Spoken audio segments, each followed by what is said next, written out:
Well. The Texans fall to the Jags in a close game.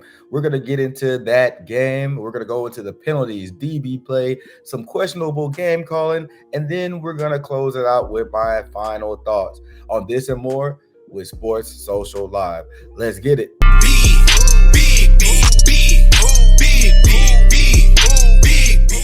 All right.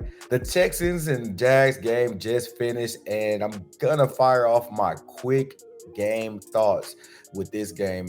First off, it was a tough fought game, but I do think that the refs made it harder than what it had to be. Either way.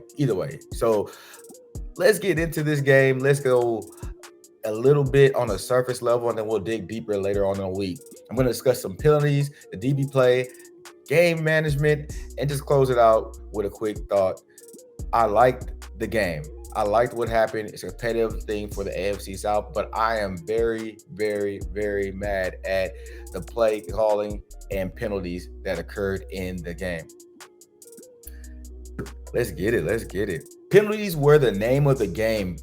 There were over 13 penalties called for over 100 yards in this game, over 120 yards in this game. And it wasn't just the number of penalties or the yardage with the penalties. It was when the penalties were occurred and how blatant some of them were that were missed on both sides of the ball. If you're a Jags fan, I get it. If you're a Texas fans, I get it. But something has to be done about that. That was terrible penalties, terrible play calling, which ultimately affected gameplay, which ultimately affected the just viewership and entertainment. So much so that Matt Ryan and Tiki Barber had issues with it as well. So I'm really just kind of questioning all the decision making from the referees, let alone the coaches. But after those penalties were called, the coaches had to change up the gameplay, and it was just tough for both teams to kind of get back in the flow. The penalties always mess up the flow of the game, but in this type of game, whereas you know it's going to be close, coming down to a last-minute field goal, you have to get the play calling right, and you have to get the penalties right. The Texans were saved by a lot of those penalties, let's be clear. But calling the correct plays changed the whole makeup of the game on both sides of the ball, and I definitely would like something to be done about it, but it can't be anything done about it. It's done. It's in the record books. Jags pretty much won the AFC South. Texans just need to win out as much as they can to get this wild card spot in the playoffs. Tell me what you think about the penalties in this game. Tell me how you feel about when those play calls happen, those penalties happen. Some of those penalties, if they were called the other way and then challenged, they would have went for the Texans. So it's just crazy how these penalties were called in the game. And it makes me extremely frustrated, to say the least. Penalties, it's dumb as hell to me. Just dumb. Just BS penalty calls. With those penalties, I'm not giving up on the DB play. I'm just going to tell you right now, the DB play was so sketchy and atrocious to me. I'm not a fan of how they were doing. We need Jimmy Ward back as a field general. That is what we need, and that needs to happen as soon as possible. As soon as he gets healthy, get healthy Jimmy Ward, because Stingley, Petrie, Nelson just keep you on the edge of your seat against, Calvin Ridley is good. They have good receivers on that side of the ball.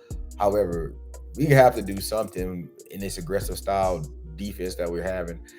And there's also something to be said about our front seven. Our front seven didn't seem like they were getting enough pressures on Trevor Lawrence, who has a quick release. I mean, it's only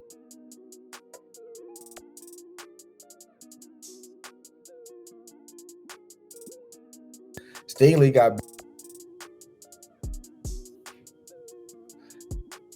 got bailed out, pushing really out of bounds on that one play, which was kind of lucky. He really caught the ball. Had he been a half inch in, he would have made a huge play.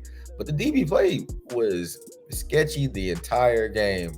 You can definitely tell that Jimmy Ward is being missed by the Texans, and we need to get him back as soon as possible. I'm also questioning, what was Petrie doing out there? Petrie seemed like he was just constantly on the bad end of every catch, or every call. It seemed like he was around bad calls, everything was happening just negatively for Jalen Petrie.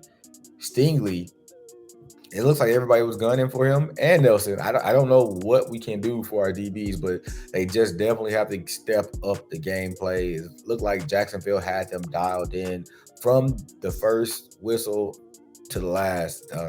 Hopefully, I mean, even though we had the picks, but those were one of those picks where shouldn't even been a pick. It should have been a defensive holding on Petrie.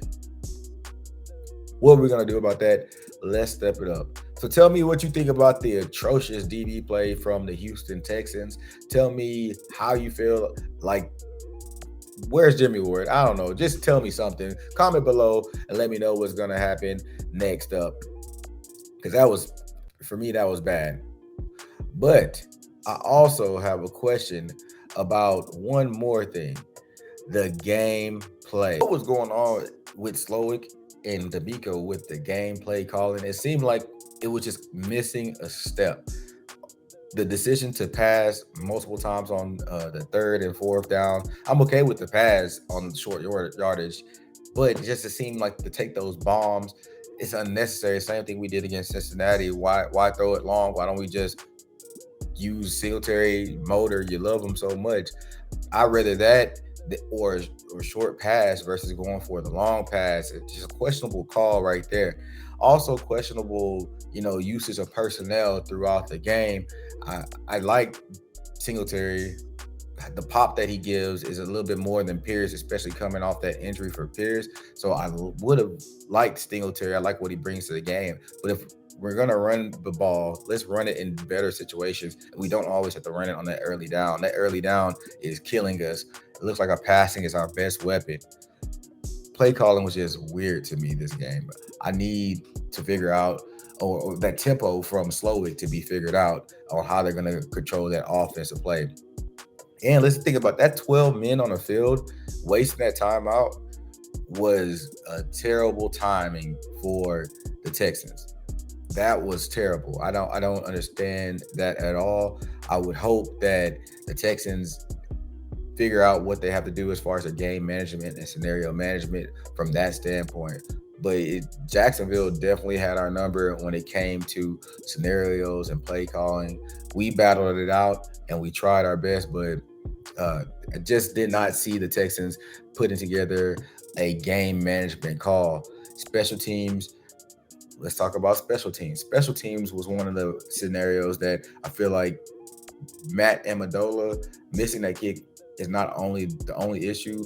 I think we could have covered punts a little bit better, covered kicks better as well. It kind of goes to people being banged up as far as defense goes. We always have an extended injury report. Even if they play in the game, it is an issue with the Texans and getting downfield coverage because most of the time those depth players are on your special teams. So you could tell us being nicked up later in the season, we're losing half a step, and it's allowing other teams to get some more yardage on the kickoffs and special team plays. We got to step it up in that area. But all in all, Jacksonville won the game. They won. You can't do anything about that. But what you can do is go back to the drawing board. The Texans have to finish out the season getting the wins. We have the Broncos coming up next, a solid team. It's going to be a little, the way we play today, we will have success on a few teams, but not all teams. So tell me what you think about this game. This is Sports Social Live. I'm Lance Hayes. We cover everything from football to boxing and back. Until next time. Big